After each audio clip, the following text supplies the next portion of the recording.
Hello dear students, welcome to MK ਪਾਠਸ਼ਾਲਾ।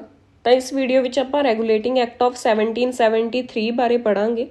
ਇਸ ਤੋਂ ਪਹਿਲਾਂ ਜੋ ਸਟੂਡੈਂਟ ਇਸ ਸਬਜੈਕਟ ਨੂੰ ਪਹਿਲੀ ਵਾਰ ਪੜ੍ਹ ਰਹੇ ਨੇ ਉਹਨਾਂ ਨੂੰ ਸਮਝਾਉਣ ਲਈ ਆਪਾਂ ਥੋੜ੍ਹਾ ਜਿਹਾ ਬੇਸਿਕ ਲੈ ਕੇ ਚੱਲਾਂਗੇ। ਜੋ ਗੱਲਾਂ ਤੁਹਾਨੂੰ ਪਹਿਲਾਂ ਤੋਂ ਥੋੜ੍ਹੀਆਂ ਪਤਾ ਹੋਣੀਆਂ ਚਾਹੀਦੀਆਂ ਨੇ ਉਹਨਾਂ ਦੇ ਬਾਰੇ ਥੋੜ੍ਹਾ ਜਿਹਾ ਆਪਾਂ ਦੇਖਦੇ ਹਾਂ, ਠੀਕ ਹੈ। ਤਾਂ ਫਸਟ ਆਪਾਂ ਨੇ ਸੁਣਿਆ ਹੋਇਆ ਕਿ ਅੰਗਰੇਜ਼ਾਂ ਨੇ ਭਾਰਤ 'ਤੇ ਕਬਜ਼ਾ ਕਰਿਆ ਸੀ, ਠੀਕ ਹੈ। ਕਬਜ਼ੇ ਨੂੰ ਕਿਹੜਾ ਕੁੱਟਮਾਰ 'ਤੇ ਆ ਗਏ ਸੀ, ਪ੍ਰੋਪਰ ਤਰੀਕੇ ਨਾਲ ਉਹਨਾਂ ਨੇ ਪੂਰੀ ਸਕੀਮ ਲਗਾ ਕੇ ਫੇਰ ਕਬਜ਼ਾ ਕੀਤਾ ਸੀ, ਫੇਰ ਇੰਡੀਆ 'ਤੇ ਰੂਲ ਕਰਿਆ ਸੀ, ਠੀਕ ਹੈ। ਤਾਂ ਪਹਿਲੀ ਗੱਲ ਤਾਂ ਆਹੀ ਸੀ। ਸੈਕਿੰਡ ਆ, ਆਪਾਂ ਕਹਿੰਦੇ ਹਾਂ ਅੰਗਰੇਜ਼ਾਂ ਨੇ ਭਾਰਤ 'ਤੇ ਕਬਜ਼ਾ ਕਰਿਆ, ਪਰ ਕਿਹੜੇ ਅੰਗਰੇਜ਼, ਠੀਕ ਹੈ। ਆਪਣੇ ਲਈ ਤਾਂ ਕੈਨੇਡਾ ਵਾਲੇ ਵੀ ਅੰਗਰੇਜ਼ ਨੇ ਜੇ ਨੋਰਮਲ ਲੈਂਗੁਏਜ 'ਚ ਦੇਖਿਆ ਜਾਵੇ, ਠੀਕ ਹੈ। ਅਮਰੀਕਾ ਵਾਲਿਆਂ ਨੂੰ ਵੀ ਆਪਾਂ ਅੰਗਰੇਜ਼ ਕੰਸੀਡਰ ਕਰਦੇ ਹਾਂ, ਜਾਂ ਫਿਰ ਜਿਹੜੇ ਹੋਰ ਆਲੇ ਦੁਆਲੇ ਦੇ ਦੇਸ਼ਾਂ ਵਾਲੇ ਲੋਕ ਨੇ ਆਪਾਂ ਉਹਨਾਂ ਨੂੰ ਕਹਿੰਦੇ ਨੇ ਕਿ ਹਾਂ ਇਹ ਤਾਂ ਬਾਹਰਲੇ ਮੁਲਕ ਤੋਂ ਆਏ ਹੋਏ ਨੇ, ਇਹ ਤਾਂ ਅੰਗਰੇਜ਼ ਨੇ, ਠੀਕ ਹੈ। ਪਰ ਆਪਾਂ ਨੂੰ ਇੱਥੇ ਆਹ ਗੱਲ ਸਮਝਣ ਦੀ ਲੋੜ ਆ ਕਿ ਇੰਡੀਆ ਦੇ ਵਿੱਚ ਕੁਝ ਕੰਪਨੀਆਂ, ਕੁਝ ਦੇਸ਼ਾਂ ਦੀਆਂ ਕੰਪਨੀਆਂ ਟਰੇਡ ਕਰਨ ਵਾਸਤੇ ਆਈਆਂ ਸੀ, ਠੀਕ ਹੈ, ਮਤਲਬ ਕਿ ਵਪਾਰ ਕਰਨ ਵਾਸਤੇ ਆਈਆਂ ਸੀ। ਤਾਂ ਉਹਨਾਂ ਕੰਪਨੀਆਂ ਦੇ ਵਿੱਚੋਂ ਇੱਕ ਸੀ ਬ੍ਰਿਟਿਸ਼ ਦੀ ਕੰਪਨੀ, ਜਿਹਨੂੰ ਆਪਾਂ ਬ੍ਰਿਟਿਸ਼ ਈਸਟ ਇੰਡੀਆ ਕੰਪਨੀ ਬੋਲਦੇ ਹਾਂ। ਆਹ ਗੱਲ ਕਲੀਅਰ ਹੋਣੀ ਚਾਹੀਦੀ ਹੈ, ਕਲੀਅਰ ਹੈ।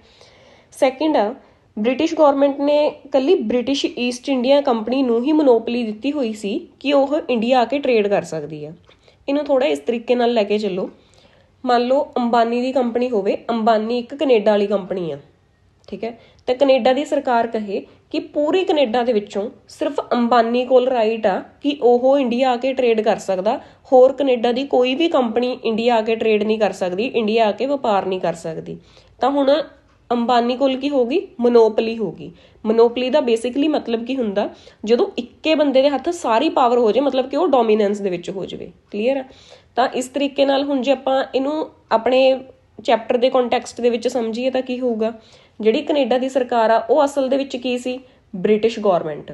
ਤੇ ਜਿਹੜੀ ਅੰਬਾਨੀ ਦੀ ਆਪਣੇ ਕੋਲ ਆਪਾਂ ਨੇ ਅੰਬਾਨੀ ਬਾਰੇ ਦੇਖਿਆ ਕਿ ਜੋ ਅੰਬਾਨੀ ਦੀ ਕੰਪਨੀ ਆ ਉਹ ਇੰਡੀਆ ਕੇ ਟਰੇਡ ਕਰ ਰਹੀ ਆ, ਅਸਲ 'ਚ ਅੰਬਾਨੀ ਦੀ ਕੰਪਨੀ ਨੂੰ ਆਪਾਂ ਕਿਹਦੇ ਨਾਲ ਰਿਪਲੇਸ ਕਰ ਰਹੇ ਹਾਂ, ਬ੍ਰਿਟਿਸ਼ ਈਸਟ ਇੰਡੀਆ ਕੰਪਨੀ ਦੇ ਨਾਲ। ਤਾਂ ਬ੍ਰਿਟਿਸ਼ ਗੌਰਮੈਂਟ ਨੇ ਬ੍ਰਿਟਿਸ਼ ਈਸਟ ਇੰਡੀਆ ਕੰਪਨੀ ਨੂੰ ਮੋਨੋਪਲੀ ਦਿੱਤੀ ਸੀ ਕਿ ਪੂਰੇ ਬ੍ਰਿਟਿਸ਼ ਮਤਲਬ ਜਿਹੜਾ ਉਹਨਾਂ ਦੀ ਕੰਟਰੀ ਸੀ ਉਹਦੇ ਵਿੱਚੋਂ ਸਿਰਫ ਔਰ ਸਿਰਫ ਬ੍ਰਿਟਿਸ਼ ਈਸਟ ਇੰਡੀਆ ਕੰਪਨੀ ਹੀ ਇੰਡੀਆ ਆ ਕੇ ਟਰੇਡ ਕਰ ਸਕਦੀ ਸੀ। ਆਹ ਗੱਲ ਕਲੀਅਰ ਆ। ਹੁਣ ਆ ਜਾਓ ਨੈਕਸਟ ਪੁਆਇੰਟ 'ਤੇ। ਦੇਖੋ ਸਰਕਾਰ ਆ ਬਿਨਾਂ ਲਾਲਚ ਦੇ ਕੁਝ ਨਹੀਂ ਕਰਨ ਲੱਗੀ। ਉਹਨੂੰ ਕੀ ਲੋੜ ਪਈ ਆ ਕਿਸੇ ਵੀ ਪ੍ਰਾਈਵੇਟ ਕੰਪਨੀ ਨੂੰ ਕਿਸੇ ਦੂਸਰੇ ਦੇਸ਼ ਦੇ ਵਿੱਚ ਜਾ ਕੇ ਉਹ ਵੀ ਮੋਨੋਪਲੀ ਦੇ ਕੇ ਟਰੇਡ ਕਰਾਉਣ ਦੀ, ਠੀਕ ਹੈ। ਤਾਂ ਇਸ ਦੇ ਬਦਲੇ ਦੇ ਵਿੱਚ ਜਿਹੜੀ ਬ੍ਰਿਟਿਸ਼ ਈਸਟ ਇੰਡੀਆ ਕੰਪਨੀ ਸੀ ਉਹ ਬ੍ਰਿਟਿਸ਼ ਸਰਕਾਰ ਨੂੰ, ਠੀਕ ਹੈ, ਬ੍ਰਿਟਿਸ਼ ਗੌਰਮੈਂਟ ਨੂੰ 4 ਲੱਖ ਪੌਂਡ ਭਰਦੀ ਸੀ, ਠੀਕ ਹੈ। ਚਾਹੇ ਟੈਕਸ ਲਗਾ ਲਓ ਜਾਂ ਕੁਛ ਵੀ ਲਗਾ ਲਓ, ਬਟ ਉਹਨੂੰ 4 lakh pound British East India company ਨੂੰ, ਬ੍ਰਿਟਿਸ਼ ਗੌਰਮੈਂਟ ਨੂੰ ਦੇਣੇ ਪੈਂਦੇ ਸੀ। ਆਈ ਥਿੰਕ ਆਹ ਗੱਲ ਕਲੀਅਰ ਹੋਣੀ ਤੁਹਾਨੂੰ, ਠੀਕ ਹੈ। ਤਾਂ ਨੈਕਸਟ ਆਪਣੇ ਕੋਲ ਆ ਜਾਂਦਾ, ਹੁਣ ਅੰਬਾਨੀ ਦਾ ਆਪਾਂ ਨੇ ਦੇਖ ਲਿਆ, ਠੀਕ ਹੈ, ਜੋ ਆਪਾਂ ਨੇ ਮੋਨੋਪਲੀ ਬਾਰੇ ਸੀ ਉਹ ਵੀ ਦੇਖ ਲਿਆ। ਤਾਂ ਹੁਣ ਉਸ ਤੋਂ ਬਾਅਦ ਦੇ ਵਿੱਚ ਆ ਜਾਂਦਾ ਕਿ ਆਪਾਂ ਰੈਗੂਲੇਟਿੰਗ ਐਕਟ ਪੜ੍ਹਨਾ। ਪਰ ਰੈਗੂਲੇਟਿੰਗ ਐਕਟ ਪੜ੍ਹਨ ਦੀ ਆਪਾਂ ਨੂੰ ਲੋੜ ਕੀ ਆ, ਵੈਸੇ ਆਪਣੇ ਤਾਂ ਚਲੋ ਪੇਪਰ 'ਚ ਆਉਣਾ, ਸਰਕਾਰ ਨੂੰ ਬਣਾਉਣ ਦੀ ਕੀ ਲੋੜ ਪੈ ਗਈ, ਠੀਕ ਹੈ। ਚੰਗੀ ਭਲੀ ਕੰਪਨੀ ਚੱਲ ਰਹੀ ਆ, ਮੁਨਾਫਾ ਉਹਨਾਂ ਨੂੰ ਕਮਾ ਕੇ ਦੇ ਰਹੀ ਆ, ਠੀਕ ਹੈ, ਉਹਨਾਂ ਨੂੰ ਪੈਸੇ ਆ ਰਹੇ ਨੇ, ਉਹਨਾਂ ਨੂੰ ਰੈਗੂਲੇਟ ਕਰਨ ਦੀ ਕੀ ਲੋੜ ਪੈ ਗਈ। ਤਾਂ ਇਹਦੇ ਵਾਸਤੇ ਆਪਾਂ ਨੂੰ ਥੋੜ੍ਹਾ ਜਿਹਾ ਬੈਕਗਰਾਊਂਡ ਦੇਖਣਾ ਪਊਗਾ ਕਿ ਅਸਲ ਦੇ ਵਿੱਚ ਆਹ ਐਕਟ ਪਾਸ ਹੋਣ ਤੋਂ ਪਹਿਲਾਂ ਵਾਲੇ ਕੀ ਕੀ ਇਵੈਂਟ ਹੋਏ ਸੀ, ਠੀਕ ਹੈ। ਤਾਂ ਫਸਟ ਆਪਣੇ ਕੋਲ ਆ ਜਾਂਦਾ ਕਿ ਜਿਹੜੀ ਕੰਪਨੀ ਸੀ, ਠੀਕ ਹੈ, ਤਾਂ ਉਹੀ ਆ background and reason for passing the act. ਤਾਂ ਫਸਟ ਰੀਜ਼ਨ ਕੀ ਸੀ ਆਪਣੇ ਕੋਲ, ਜੋ ਬ੍ਰਿਟਿਸ਼ ਈਸਟ ਇੰਡੀਆ ਕੰਪਨੀ ਸੀ ਉਹਦੀ ਫਾਈਨੈਂਸ਼ੀਅਲ ਕੰਡੀਸ਼ਨ ਬਹੁਤ ਹੀ ਜ਼ਿਆਦਾ ਖਰਾਬ ਹੋ ਗਈ ਸੀ। ਤੇ ਚਲੋ ਕੋਈ ਗੱਲ ਨਹੀਂ, ਘਾਟਾ ਵਾਧਾ ਤਾਂ ਚੱਲਦਾ ਹੀ ਰਹਿੰਦਾ ਹੈ ਨਾ। ਪਰ ਜਿਹੜੀ ਬ੍ਰਿਟਿਸ਼ ਸੀ, ਕੀ ਕਹਿੰਦੇ ਨੇ, ਆਪਣਾ ਈਸਟ ਇੰਡੀਆ ਕੰਪਨੀ ਸੀ, ਇਹਨਾਂ ਨੇ 1772 ਦੇ ਵਿੱਚ ਬ੍ਰਿਟਿਸ਼ ਗੌਰਮੈਂਟ ਤੋਂ 1 ਮਿਲੀਅਨ ਪਾਊਂਡ ਦਾ ਲੋਨ ਮੰਗ ਲਿਆ ਸੀ। ਹੁਣ ਤੁਸੀਂ ਆਪ ਦੇਖੋ, ਜਿਹੜੀ ਬ੍ਰਿਟਿਸ਼ ਕੰਪਨੀ ਆ ਉਹ ਸਰਕਾਰ ਨੂੰ ਦੇ ਰਹੀ ਆ 4 ਲੱਖ ਪਾਊਂਡ, ਠੀਕ ਹੈ, ਪਰ ਸਰਕਾਰ ਤੋਂ ਉਹਨੇ ਲੋਨ ਦੇ ਵਿੱਚ ਕਿੰਨੇ ਮੰਗ ਲਏ, 10 ਲੱਖ ਪਾਊਂਡ। ਪਰ ਜੇ ਦੇਖਿਆ ਜਾਵੇ ਘਾਟਾ ਤਾਂ ਬਹੁਤ ਪਿਆ ਹੋਊਗਾ। ਘਾਟੇ ਦਾ ਰੀਜ਼ਨ ਕੀ ਹੋ ਸਕਦਾ, ਸਰਕਾਰ ਵੀ ਸੋਚ ਰਹੀ ਹੈ ਕਿ ਯਾਰ ਐਡੀ ਕਿੱਡੀ ਕੀ ਗੱਲ ਹੋ ਗਈ, ਹੁਣ ਤੱਕ ਤਾਂ ਸਾਨੂੰ ਮੁਨਾਫਾ ਕਮਾ ਕੇ ਦੇ ਰਹੀ ਆ, ਪਰ ਹੁਣ ਸਾਡੇ ਤੋਂ ਪੈਸੇ ਮੰਗ ਰਹੀ ਆ। ਪੈਸੇ ਦੇਣੇ ਕਿਸੇ ਸਰਕਾਰ ਨੂੰ ਰਾਜੀ ਨਹੀਂ ਹੁੰਦੇ, ਠੀਕ ਹੈ। ਤੇ ਇਹਦੇ ਵੀ ਹੁਣ ਆਪਾਂ ਜੋ ਇਹਨਾਂ ਨੂੰ ਘਾਟਾ ਪੈ ਰਿਹਾ ਸੀ ਉਹਦਾ ਰੀਜ਼ਨ ਦੇਖਾਂਗੇ। ਫਸਟ ਆਪਣੇ ਕੋਲ ਕੀ ਆ ਜਾਂਦਾ, ਬੰਗਾਲ ਫੈਮਾਈਨ, ਠੀਕ ਹੈ। ਫੈਮਾਈਨ ਦਾ ਬੇਸਿਕਲੀ ਮਤਲਬ ਹੁੰਦਾ ਭੁੱਖਮਰੀ ਹੋਣਾ। ਬੰਗਾਲ ਫੈਮਾਈਨ 1769 ਦੇ ਵਿੱਚ ਹੋਈ, ਠੀਕ ਹੈ। ਇਹਦੇ ਵਿੱਚ ਅਸਲ 'ਚ ਹੋਇਆ ਕੀ ਸੀ, ਬਾਰਿਸ਼ ਘੱਟ ਹੋਈ। ਬਾਰਿਸ਼ ਘੱਟ ਹੋਣ ਕਰਕੇ ਜੋ ਫਸਲ ਸੀ ਉਹ ਵੀ ਘੱਟ ਹੋਈ। ਪਰ ਜਿਹੜੀ ਬ੍ਰਿਟਿਸ਼ ਈਸਟ ਇੰਡੀਆ ਕੰਪਨੀ ਸੀ ਉਹਨੇ ਟੈਕਸ ਵਧਾਤੇ। ਠੀਕ ਹੈ, ਹੁਣ ਆਹ ਟੈਕਸ ਵਾਲਾ ਜਿਹੜਾ ਚੱਕਰ ਆ ਉਹ ਆਪਾਂ ਅੱਗੇ ਪੜਾਂਗੇ ਕਿ ਅਸਲ 'ਚ ਹੋਇਆ ਕੀ ਸੀ।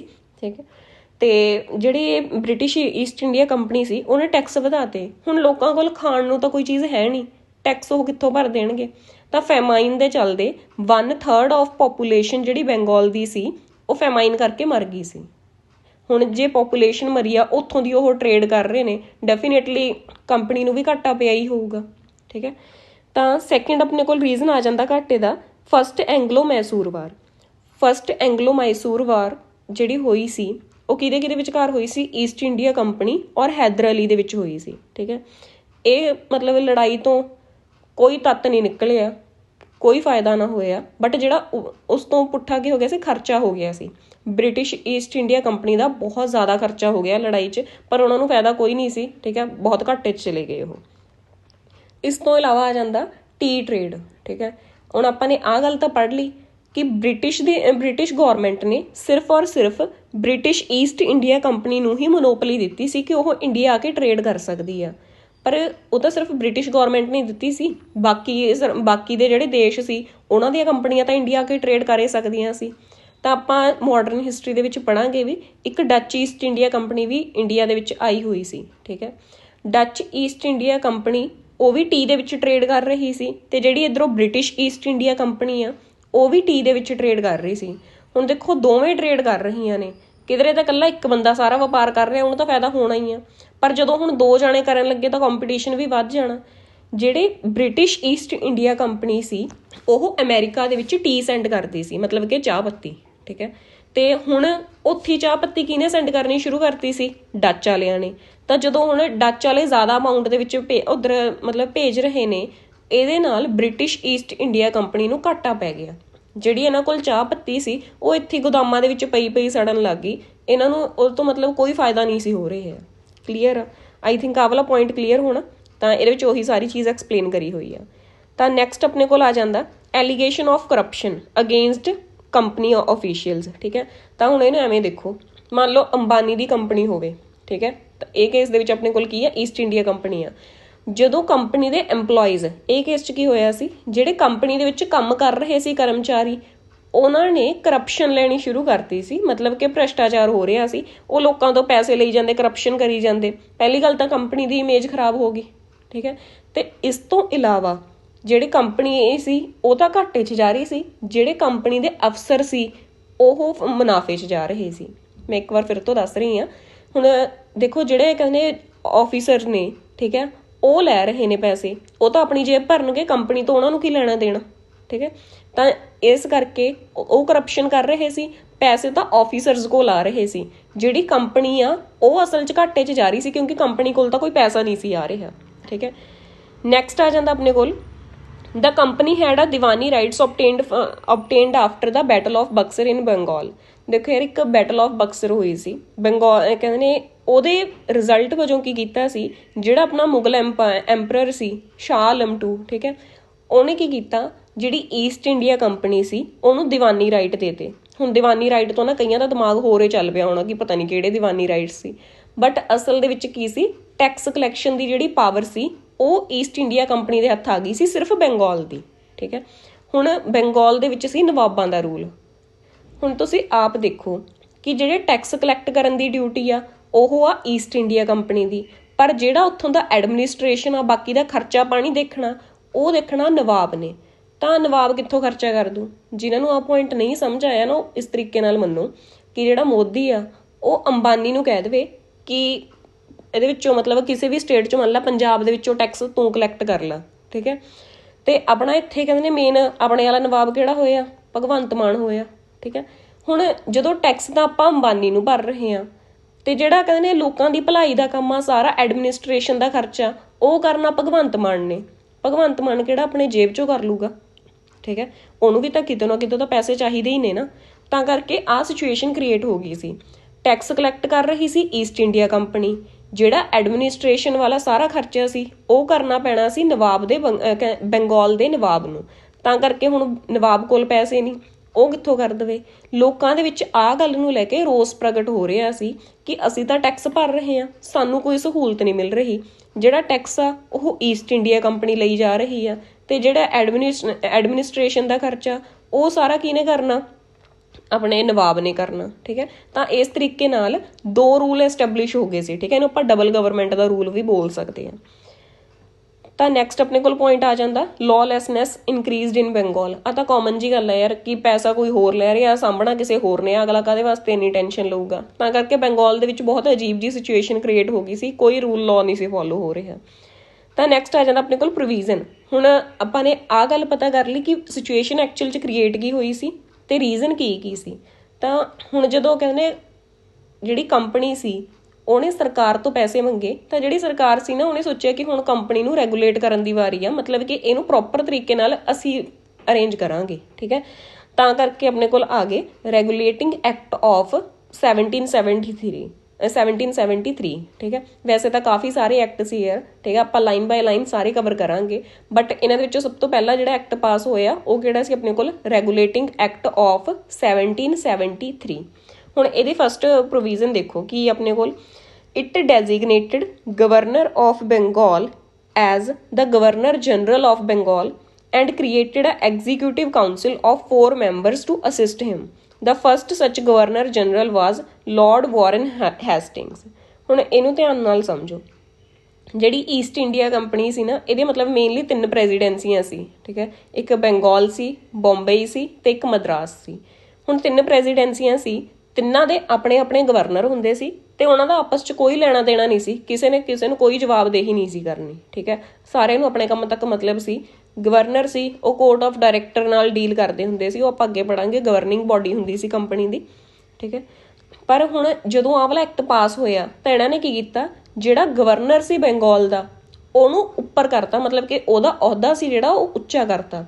ਗਵਰਨਰ ਆਫ ਬੰਗਾਲ ਨੂੰ ਗਵਰਨਰ ਜਨਰਲ ਆਫ ਬੰਗਾਲ ਬਣਾਤਾ। ਠੀਕ ਹੈ, ਤੇ ਜਿਹੜੇ ਬਾਕੀ ਦੇ ਆਪਣੇ ਕੋਲ ਗਵਰਨਰ ਆਫ ਬੰਬਈ ਤੇ ਗਵਰਨਰ ਆਫ ਮਦਰਾਸ ਸੀ ਉਹ ਦੋਵੇਂ ਇਹਦੇ ਅੰਡਰ ਕੰਮ ਕਰ ਰਹੇ ਸੀ। ਠੀਕ ਹੈ, ਇੱਕ ਵਾਰ ਰਿਪੀਟ ਕਰ ਰਹੀ ਹਾਂ ਕਿ ਜਿਹੜਾ ਬੰਗਾਲ ਦਾ ਗਵਰਨਰ ਸੀ ਉਹਨੂੰ ਅਹੁਦਾ ਦਿੱਤਾ ਸੀ ਇਹਨਾਂ ਨੇ ਗਵਰਨਰ ਜਨਰਲ ਆਫ ਬੰਗਾਲ ਦਾ, ਤੇ ਹੁਣ ਉਹਦੀ ਮਦਦ ਕਰਨ ਵਾਸਤੇ ਇਹਨਾਂ ਨੇ ਕੀ ਕੀਤਾ, 4 ਮੈਂਬਰਾਂ ਦੀ ਐਗਜ਼ੀਕਿਊਟਿਵ ਕਾਊਂਸਿਲ ਅਸਿਸਟ ਕੀਤੀ ਸੀ। ਆਹ ਨਾ ਇੱਕ ਕਨਫਿਊਜ਼ ਨਾ ਹੋਇਓ, ਐਗਜ਼ੀਕਿਊਟਿਵ ਆ, ਠੀਕ ਹੈ, ਨਾ ਕਿ ਲੈਜਿਸਲੇਟਿਵ। ਅੱਗੇ ਜਾ ਕੇ ਜਿਹੜੇ ਆਪਾਂ ਐਕਟ ਪੜਾਂਗੇ ਉਹਨਾਂ ਦੇ ਵਿੱਚ ਲੈਜਿਸਲੇਟਿਵ ਕਾਊਂਸਿਲ ਦੀ ਵੀ ਗੱਲ ਹੋਊਗੀ, ਪਰ ਜਿਹੜੀ ਇਸ ਆਹ ਵਾਲੇ ਐਕਟ ਦੇ ਵਿੱਚ ਗੱਲ ਹੋਈ ਆ ਇਹ ਐਗਜ਼ੀਕਿਊਟਿਵ ਕਾਊਂਸਿਲ ਦੀ ਆ। ਤੇ ਗਵਰਨਰ ਆਫ ਬੰਗਾਲ ਨੂੰ ਕੀ ਬਣਾਇਆ ਗਿਆ, ਗਵਰਨਰ ਜਨਰਲ ਆਫ ਬੰਗਾਲ। ਤੇ first governor general of Bengal ਕਿਹੜਾ ਸੀ ਆਪਣੇ ਕੋਲ, ਲਾਰਡ ਵਾਰਨ ਹੈਸਟਿੰਗਸ। ਇਹਦੇ ਵਿੱਚੋਂ ਬਸ ਆਹੀ ਚੀਜ਼ ਇੰਪੋਰਟੈਂਟ ਆ। ਠੀਕ ਹੈ, ਤਾਂ ਨੈਕਸਟ ਆਪਣੇ ਕੋਲ ਆ ਜਾਂਦਾ ਜਿਹੜਾ ਆਪਾਂ ਨੇ ਹੁਣੇ ਪੁਆਇੰਟ ਸਮਝਿਆ ਸੀ, it made the governors of Bombay and Madras presidencies subordinate. Subordinate ਦਾ ਮਤਲਬ ਹੁੰਦਾ ਕਿਸੇ ਦੇ ਅਧੀਨ ਹੋ ਜਾਣਾ, to the governor general of Bengal. ਜਿਹੜੇ ਬੰਬਈ ਤੇ ਮਦਰਾਸ ਪ੍ਰੈਜ਼ੀਡੈਂਸੀ ਦੇ ਗਵਰਨਰ ਸੀ ਉਹ ਕਿਹਦੇ ਅੰਡਰ ਕੰਮ ਕਰਨਗੇ, ਬੰਗਾਲ ਦੇ ਗਵਰਨਰ ਦੇ ਅੰਡਰ ਕੰਮ ਕਰਨਗੇ। ਜਦਕਿ ਪਹਿਲਾਂ ਇਹ ਤਿੰਨੇ ਇੰਡੀਪੈਂਡੈਂਟ ਹੁੰਦੇ ਸੀ, ਤਿੰਨਾਂ ਦਾ ਆਪਸ 'ਚ ਕੋਈ ਲੈਣਾ ਦੇਣਾ ਨਹੀਂ ਸੀ ਹੁੰਦਾ, ਕੋਈ ਕਿਸੇ ਦੇ ਅੰਡਰ ਨਹੀਂ ਸੀ ਕੰਮ ਕਰਦਾ। ਠੀਕ ਹੈ, ਇਸ ਤੋਂ ਇਲਾਵਾ ਨੈਕਸਟ ਆਪਣੇ ਕੋਲ ਕੀ ਆ, it provided for the establishment of supreme court at Calcutta. ठीक है, 1774 comprising 1 chief justice and 3 other जजिस। सुप्रीम कोर्ट बनाया गया सी कलकत्ता दे विच, 1774 दे विच बनाया गया। एक चीफ जस्टिस सी ते 3 होर जज हुंदे सी। ठीक है, नैक्सट अपने कोल की आ गया, it prohibited the servants of the company from engaging in any private trade और एक्सैप्टिंग प्रेजेंट और ब्राइब्स फ्रॉम द नेटिव्स। ਇਹਨਾਂ ਨੇ ਕੀ ਕਿਹਾ ਕਿ ਜਿਹੜੇ ਕੰਪਨੀ ਦੇ ਵਿੱਚ ਅਫਸਰ ਕੰਮ ਕਰ ਰਹੇ ਨੇ ਜਾਂ ਫਿਰ ਹੋਰ ਐਮਪਲੋਈਜ਼ ਵਗੈਰਾ ਨੇ, ਉਹਨਾਂ ਨੇ ਕਿਸੇ ਤੋਂ ਕੋਈ ਰਿਸ਼ਵਤ ਨਹੀਂ ਲੈਣੀ, ਆਪ ਉਹ ਕਿਸੇ ਪ੍ਰਾਈਵੇਟ ਟ੍ਰੇਡ ਦੇ ਵਿੱਚ ਇਨਵੋਲਵ ਨਹੀਂ ਹੋ ਸਕਦੇ, ਮਤਲਬ ਕਿ ਆਪ ਉਹ ਟ੍ਰੇਡ ਨਹੀਂ ਕਰ ਸਕਦੇ, ਉਹ ਕੰਪਨੀ ਦੇ ਅੰਡਰ ਹੀ ਜਿਹੜਾ ਟ੍ਰੇਡ ਆਪਾਂ ਨੇ ਕਰਨਾ ਉਹੀ ਕਰਾਂਗੇ। ਠੀਕ ਹੈ, ਤਾਂ ਨੈਕਸਟ ਆਪਣੇ ਕੋਲ ਕੀ ਆ ਜਾਂਦਾ, it strengthen the control of British government over the company by requiring the court of directors governing body of the company to report on its revenue civil and military affairs.